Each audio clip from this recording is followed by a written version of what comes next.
ආයුබෝවන්. අද අපි කතා කරන්නේ ගැස්ට්‍රයිටිස් සහ පපුවේ දැවිල්ලට බහුලවම දෙන එසමෙප්‍රසෝල් ඖෂධය ගැන. මේ ඖෂධය ආමාශයේ අම්ල නිපදවීම පාලනය කරනවා. සාමාන්‍ය වැඩිහිටි මාත්‍රාව කරල් එකක් දිනකට දෙවරක් හෝ එක්වරක් ගන්න පුළුවන්. ළමුන් සඳහා බර අණුව 10mg 20mg ලෙස වෛද්‍යවරයා නියම කරනවා. අතුරු ආබාධ ලෙස හිස රදය, පාචනය හෝ මලබද්ධය ඇති වෙන්න පුළුවන්.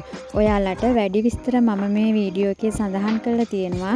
විස්තරාත්මකව බලන්න පුළුවන්. ඖෂධය භාවිතා කරනවා වේදනානාශක පෙති නිසා ඇතිවන බඩේ තුවාල සුව කරන්න. දැන් අපි බලමු වෙනත් ඖෂධ සමග ප්‍රතික්‍රියා කරන විදිය. ඔයාලට මම මේක පැහැදිලිව සඳහන් කරලා තියෙනවා.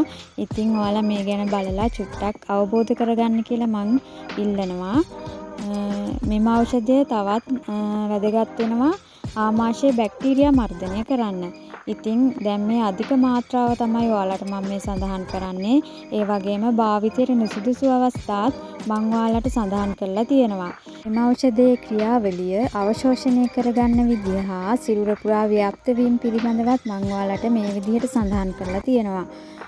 පරිවෘත්තීය සහ බැහැර කිරීම මේ පිළිබඳවත් වෙළඳ නාම සහ ඇසුරුම් පිළිබඳවත් මිලිග්‍රෑම් ප්‍රමාණය පිළිබඳවත් ඔයාලට සඳහන් කරලා තියෙනවා.